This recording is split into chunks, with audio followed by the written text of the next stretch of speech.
یہ وقت بدلتا رہا، یہ دور تبدیل ہوتا رہا، لوگوں نے اپنی بادشاہیاں قائم کرنے کے لیے بڑے بڑے قتل کیے، ہلاکو خان نے انسانی کھوپڑیوں کے مینار بنائے، لوگوں نے بڑے بڑے ظلم کیے، جبر کیے، خوف اور ہراس پھیلایا، اپنے اقتدار پکے کرنے کے لیے بڑے بڑے جبر کیے۔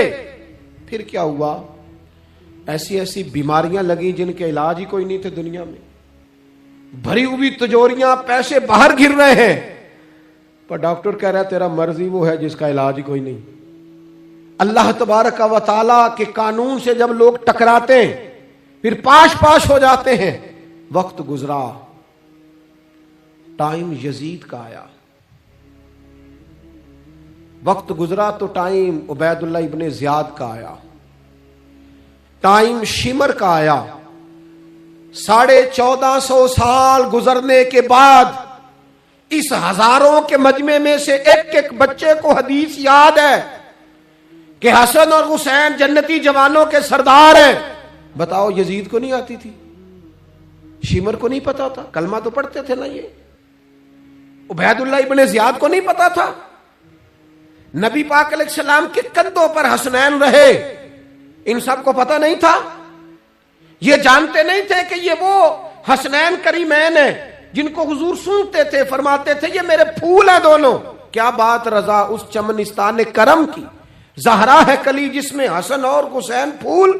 آج 1450 سال گزرنے کے بعد امت کو حدیث آتی ہے کہ نبی پاک علیہ السلام نے فرمایا جس نے حسن اور حسین سے پیار کیا اس نے مجھ سے پیار کیا، جس نے ان سے بغض رکھا اس نے مجھ سے بغض رکھا۔ کلمہ پڑھتے تھے، مسلمان کہلاتے تھے۔ 10 محرم کو جمعے کا دن تھا، امام حسین امامہ باندھ کے گھوڑے پر بیٹھ کر خطبہ دینے لگے تو ایک شخص اندر سے بول کے کہنے لگا حسین تقریر لمبی نہ کر، ہمارا جمعہ لیٹ ہو رہا ہے۔ بلے و نمازیو، سامنے وہ شخصیت کھڑی ہے جس پر ابھی درود پڑھیں گے نماز میں، اللہم صلی علی محمد وعلی، ابھی درود پڑھیں گے حسین ابن علی پر، ابھی شہید کر کے ابھی درود پڑھیں گے، وہ سامنے کھڑے۔ اور امام حسین کا ایک جملہ تاریخ نے یوں لکھا ہے کہ شاید ریت کے ذرے بھی تڑپ گئے۔ امام علی مقام فرمانے لگے مجھے غور سے دیکھو، تمہیں پتہ ہے میں کون ہوں؟ تم جانتے ہو میں کون ہوں؟ نبی پاک نے فرمایا تھا یہ حسن اور حسین میرے بیٹے ہیں کیونکہ میری بیٹی کے بیٹے۔ تمہیں پتہ ہے میں کون ہوں؟ سامنے امام حسین کھڑے، فرمایا مجھے جانتے ہو؟ اور امام علی مقام فرمانے لگے میں تمہارے نبی کا نواسا ہوں، اور آج کے بعد تمہیں کسی نبی کا کوئی نواسا نہیں ملے گا، کیونکہ نبی پاک آخری نبی ہیں، اور جب حضور کے بعد کوئی نبی نہیں آئے گا تو کسی نبی کی اولاد کیسے ہوگی؟ تمہیں آج کے بعد کسی نبی کے نواسے کی زیارت نہیں ملے گی۔ میں کیسے آپ سے یہ بات آپ کو عرض کروں کہ سامنے حسین ابن علی بھی ہوں تو لوگ نفس کی خواہشیں پوری کرتے ہیں، لوگ اپنی کرسیاں پکی کرتے ہیں، لوگ گورنریاں پکی کرتے رہے، لوگ گڈ بک میں جانے کے لیے ایک دوسرے کو شاباشیاں دیتے رہے، جشن ہوتا رہا۔ سب سے پہلے ایک شخص نے امام حسین کا قافلہ روکا تھا، اس کا نام حور بن یزید تھا، سب سے پہلے اس نے روکا تھا، وہ ایک لشکر کا سپہ سالار تھا۔ جب امام حسین رضی اللہ تعالیٰ عنہ نے خطبہ پڑھا نا تو حور یزیدی فوج میں تھا، واپس گیا اور عبید اللہ ابن زیاد سے جا کے کہنے لگا، یا جو بھی وہاں لوگ موجود تھے یزیدی فوج کے، ان سے کہنے لگا تم نے تو کہا تھا کہ صرف راستہ روکنا ہے، تم نے تو کہا تھا کہ صرف ان سے کچھ منوانا ہے، تم نے تو جب مجھے بھیجا تھا تو کہا تھا کہ بعد تھوڑے معاملات ہیں، اوہ سچ بتاؤ نبی کے نواسے کو شہید کرو گے؟ تم نے تلواریں نکال لی ہیں، نیزے نکال لیے ہیں، تیر نکل آئے ہیں، تیاری مکمل ہے، مجھے سچ بچاؤ، کیا حسین ابن علی کی گردن پر خنجر چلانے لگے ہو؟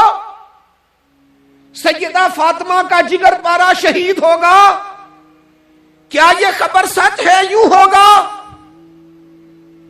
تو کہنے لگے ہاں یہی حکم ہے ہمیں، یہی تیاری ہے، یہی پروگرام ہے، یہی پلان ہے، یہی ہوگا۔ کہنے لگا میں اور آپ تو مدینے والے رسول کا کلمہ پڑھتے ہیں، تو کیا محبوب کے نواسے کو ذبح کرو گے؟ جناب علی اکبر کو، جن کا چہرہ رسول پاک سے ملتا ہے، حضرت قاسم بن حسن کو، جناب علی کے بیٹوں عباس بن علی کو، حضرت علی کے بیٹے ابو بکر بن علی کو، حضرت علی کے بیٹے عمر بن علی کو، حضرت علی کے بیٹے یہ بھی 3 کربلا میں موجود، حضرت عثمان ابن علی کو، ان کو شہید کرو گے؟ نے کہا ہاں تیاری ہو گئی ہے۔ تو سب کے ضمیر مردہ نہیں ہوتے، ہاں بڑی بڑی سخت جگہوں پہ پھول اگتے ہیں۔ حر نے جب ان سے کہا کہ تمہارا پکا ارادہ ہے، کہا پکا ارادہ ہے، تو اس نے کہا یہ زیرہ پکڑو، یہ عہدہ پکڑو، مجھے تمہارا دیا ہوا عہدہ نہیں چاہیے، حسین کے نانا کی دی ہوئی جنت درکار ہے، یہ رکھو اپنے پاس، مجھے تمہارا۔ ایڑی لگائی اس نے اور دوڑا اور امام حسین کے قدموں میں گیا، کہنے لگا حضور میں مجرم ہوں، میں خطا کار ہوں، میں نے سب سے پہلے آپ کو روکا تھا، پر مجھے قسم ہے اللہ کی میں جانتا نہیں تھا ان کا ارادہ کیا ہے، حضور بھول گیا، غلطی کر بیٹھا، یہ انتے ہوں گے، ان کی آنکھوں میں پٹی بندی ہوگی، اور مجھے تو پتہ ہے نا کہ دنیا کو پھر محمد کا نواسہ نہ ملے گا، مجھے خبر ہے، اگر معافی مانگوں تو معاف کر دو گے، پہلا مجرم ہوں، میں نے روکا ہے، اگر آ جاؤں تو قبول کر لو گے؟ یہ ظرف، یہ حوصلے، یہ توانائیاں اگر ہیں تو سیدہ فاطمہ کے دودھ میں ہیں، یہ شیر خدا کی تربیت میں ہیں، یہ محبوب نے جو ان کی زبانوں کو چوسا تو اس کرم میں ہے۔ حضرت امام حسین نے اٹھ کے سینہ یوں چوڑا کیا، ہاتھ پھیلائے، فرمایا آجا، لگ جانا میرے سینے کے ساتھ، تو آ جانا، تو نے دیر کی، ہم تو پہلے سے منتظر تھے، تو آ جا، تیری ساری معاف ہے۔ حر کے مقدر جاگے، امام علی مقام کے لشکر میں شامل ہوا۔ بعض نے لکھا ہے جو لوگ ابتدا میں شہید ہوئے امام حسین کی طرف سے، ان میں حر شامل۔